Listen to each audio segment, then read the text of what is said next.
কে অগ্রাধিকার দেয়। রাসূলুল্লাহ সাল্লাল্লাহু আলাইহি ওয়াসাল্লাম বলছেন, ইয়া ইবনে আদম আন তুবযালুল ফাদলা খায়রুল লাকা ওয়া আন তুমসিকাহু শাররুল লাকা। তোমার যে অধিক মাল এটা তোমার পক্ষে খরচ করা যেমন ভালো, এটা জমা করা অতীব অন্যায়। আবশ্যক পরিমাণ জমা করা দোষের নয়। তুমি যে পরিমাণ সম্পদ অর্জন করো এই পরিমাণ সম্পদ থেকে আল্লাহর রাস্তায় ব্যয় না করে জমা করাটা উত্তম নয়। আর যদি ব্যয় ঠিকমতো করো, আল্লাহর পথে যদি তোমার দান অনুদান ঠিক থাকে, তাহলে তুমি যা জমা করবে এটা উত্তম। সুবহানাল্লাহ বলবেন না? সম্পদশালীদের জন্য আল্লাহ গাইডলাইন দিচ্ছেন কোরআনের মধ্যে। সম্পদশালী হওয়া দোষের নয় ততক্ষণ যতক্ষণ আল্লাহ কর্তৃক প্রদত্ত গুণাবলী আপনি অর্জন করবেন। যদি সেই গুণাবলী আপনার মধ্যে না থাকে, তাহলে এই সম্পদ আপনাকে বিপদে ফেলে দিবে। কিরকম বিপদ? আল্লাহ রাব্বুল আলামিন বলছেন যে লা ইয়াদখুলুল জান্নাতা খাব্বুন ওয়ালা ইয়াবখিলু ওয়ালা মান্নান, যে যারা ধোঁকাবাজ, বখিল, কৃপণ এবং মানুষকে উপকার করে খোটা দেয়, এই ধরনের লোকেরা জান্নাতে যাবে না। তাইলে ধোঁকাবাজ কেমন? সম্পদশালী হতে গিয়ে মানুষকে ধোঁকা দেয়। দ্রব্যমূল্য যতটুকু লাভ করলে চলে তার চাইতে বেশি পরিমাণ মুনাফা করে, বিভিন্ন ধরনের পলিসি অ্যাপ্লাই করে, আছে না নাই?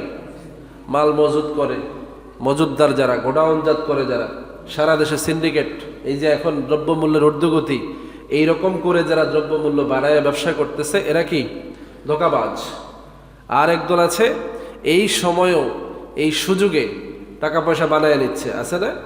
মাল তার কাছে ছিল, বিক্রি করতেছে চড়া দামে, ডাবল লাভ হয়েছে, কিন্তু সে এখান থেকে দিনের পথে, আল্লাহর পথে গরিব মিসকিনদেরকে দানও করে না। সে টাকা কামাচ্ছে, সাধারণ কোনো অসহায় মানুষ যদি তার কাছ থেকে সদাই করতে আসে, সে 2 টাকা লেস দিয়ে বিক্রি করে না। অর্থাৎ তার মধ্যে কি নাই? উদারতা নাই। এই লোকও আল্লাহর পছন্দনীয় ব্যক্তি নয়। আবার কিছু মানুষ এমন আছে, সম্পদ অর্জন করেছে, মানুষকে টাকা পয়সা দান করে আবার বলে, কিরে তোরে না ইন্দা উপকার করছি, হন আমার সময় তুই আবি না। যেমন এই যে ধরেন এখন নির্বাচন আসতেছে, নির্বাচনের সময় তো এরকম অনেক কথা হয়, কিরে তোর লেগে এটা করে দিলাম, তোর লেগে ওটা করে দিলাম, তোর বাড়িতে কল দিলাম, তোর বাড়িতে ব্রিজ দিলাম, রাস্তা দিলাম, এখন ভোট দিবি না। এটাও এক ধরনের খোটা, কি বলেন ঠিক না? আপনি উপকার করেছেন ফি সাবিলিল্লাহ, কারণ এগুলো কি সদকায়ে জারিয়া। ব্রিজ করেছেন, কালভার্ট করেছেন, নলকূপ বসিয়েছেন, রাস্তা করে দিয়েছেন, এগুলো কি সদকায়ে জারিয়া। যদি আপনার নিয়ত সহি হয়, কি জন্য? মানুষের উপকারের জন্য আপনি করেছেন, তাহলে আপনার সদকায়ে জারিয়াটা কি?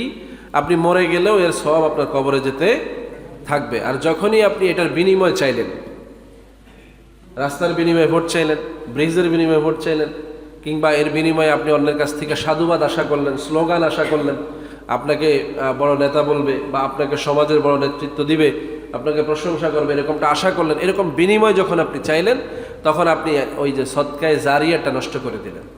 আপনি যা নিচ্ছেন নগদ নিয়ে নিচ্ছেন, কিন্তু ওইটা আর আপনার মৃত্যুর পরে কবরে সদকা হবে না। এজন্য দান করে অথবা কারোর জন্য কোনো উপকার করে খোটা দেয়া, এই 3 শ্রেণীর মানুষকে আল্লাহ রাব্বুল আলামিন পছন্দ করেন না, এবং বলে দিয়েছেন লা ইয়াদখুলুল জান্নাতা, এরা জান্নাতে প্রবেশ করবে না। এই কথাটা কঠিন কথা, আমরা খুব সহজভাবে নিচ্ছি, কিন্তু আসলে এটা খুব কঠিন কথা। ধোঁকা দিলাম, জান্নাত মিস হয়ে গেল। কৃপণতা করলাম, জান্নাত মিস হয়ে গেল। আমরা মানুষকে খোটা দিলাম, জান্নাত মিস হয়ে গেল।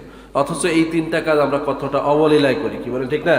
খুব সহজেই আমরা এগুলো করি। এগুলো যে জান্নাতকে দূরে সরাইয়া দিচ্ছে, এটা আমাদের মাথায়ও থাকে না। আল্লাহ আমাদেরকে হেফাজত করুন, সকলে বলি আমিন। এই জন্য দেশময় নয়,